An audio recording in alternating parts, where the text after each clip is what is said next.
क्या नीट अब देश की सबसे विवादित परीक्षा बन चुकी है? क्या बार बार होने वाले पेपर लीक ने करोड़ों छात्रों का भरोसा तोड़ दिया है? और सबसे बड़ा सवाल, क्या मेडिकल प्रवेश परीक्षा का अधिकार केंद्र सरकार के पास रहना चाहिए या राज्यों को सौंप दिया जाना चाहिए? आज हम बात करेंगे उस मुद्दे की जिसने देश की राजनीति को हिला कर रख दिया। दिल्ली के जंतर मंतर पर हजारों छात्र प्रदर्शन कर रहे हैं। उनकी मांग है कि शिक्षा मंत्री धर्मेंद्र प्रधान इस्तीफा दें और नीट परीक्षा में हुई गड़बड़ियों की निष्पक्ष जांच हो। ताजा खबर यह है कि केंद्र सरकार के प्रयासों के चलते सोनम वांगचुक ने भूख हड़ताल खत्म कर दी और सीजेपी के चीफ अभिजीत दीपके से 2 राउंड की बात हो चुकी है।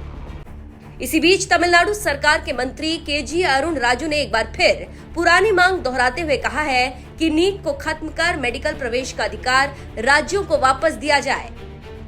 अरुण राजू ने कहा कि भारत जैसे विशाल देश में एक ही दिन पूरे देश के लिए इतनी बड़ी परीक्षा आयोजित करना बेहद मुश्किल है।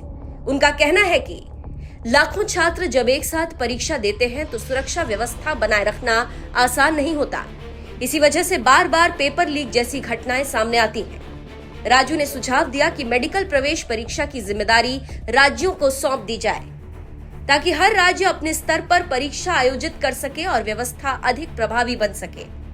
तो आप समझ सकते हैं कि नीट परीक्षा को लेकर क्या चल रहा है और इसका समाधान खोजने के लिए क्या किया जा रहा है। एक बात की जानकारी देते चले कि तमिलनाडु लंबे समय से नीट का विरोध करता रहा है। चाहे सत्ता में डीएमके रही हो या कोई दूसरी पार्टी, राज्य की लगभग सभी सरकारों का मानना है कि मेडिकल कॉलेजों में प्रवेश स्थानीय परिस्थितियों और राज्य के शिक्षा बोर्ड के अनुसार होना चाहिए।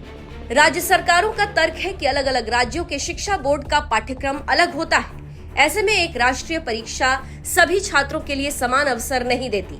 इसी कारण तमिलनाडु कई बार केंद्र सरकार से नीट से छूट देने की मांग करता रहा है। जानकारी देते चले कि भारत में शिक्षा समवर्ती सूची का विषय है। इसका मतलब यह है कि शिक्षा पर कानून बनाने का अधिकार केंद्र और राज्य दोनों के पास होता है। लेकिन यदि किसी विषय पर केंद्र और राज्य के कानून में टकराव हो तो सामान्यतः केंद्र का कानूनी प्रभाव माना जाता है। यही वजह है कि तमिलनाडु की मांगे अब तक लागू नहीं हो सकी। तमिलनाडु की राजनीति में अभिनेता से नेता बने थलापति विजय ने भी इस मुद्दे पर अपनी राय स्पष्ट की।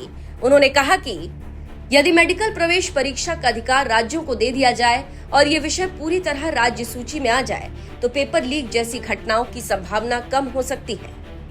विजय ने छात्रों के आंदोलन का समर्थन करते हुए कहा कि शिक्षा व्यवस्था में छात्रों का विश्वास बनाए रखना सरकार की सबसे बड़ी जिम्मेदारी है। अब बात करते हैं केंद्र सरकार के तर्क की। केंद्र का नीट को लेकर कहना है कि पूरे देश में मेडिकल शिक्षा का स्तर एक समान बनाए रखने के लिए एक राष्ट्रीय प्रवेश परीक्षा जरूरी है। अगर हर राज्य अलग अलग परीक्षा आयोजित करेगा तो अलग अलग मानक बन जाएंगे। इससे छात्रों को कई परीक्षाएं देनी पड़ेंगी और मेडिकल प्रवेश प्रक्रिया और अधिक जटिल हो सकती है। सरकार ये भी कहती है कि पहले जब राज्यों में अलग अलग मेडिकल प्रवेश परीक्षाएं होती थीं, तब भी पेपर लीक, भ्रष्टाचार और सीटों की खरीद फरोख्त जैसे आरोप लगते थे। इन्हीं समस्याओं को खत्म करने के लिए सभी परीक्षाओं को मिलाकर नीट लागू किया गया था। अगर इस पूरे विवाद को देखें तो दोनों पक्षों के पास अपने अपने मजबूत तर्क हैं, लेकिन असली सवाल ये नहीं है कि परीक्षा केंद्र कराए या राज्य। सबसे बड़ा सवाल यह है कि क्या परीक्षा पूरी तरह सुरक्षित, पारदर्शी और निष्पक्ष है। अगर पेपर लीक होता रहेगा तो चाहे परीक्षा कोई भी संस्था कराए, नुकसान केवल छात्रों का होगा। देश के लाखों छात्र वर्षों तक मेहनत करते हैं। उनके भविष्य का फैसला कुछ घंटों की परीक्षा करती है।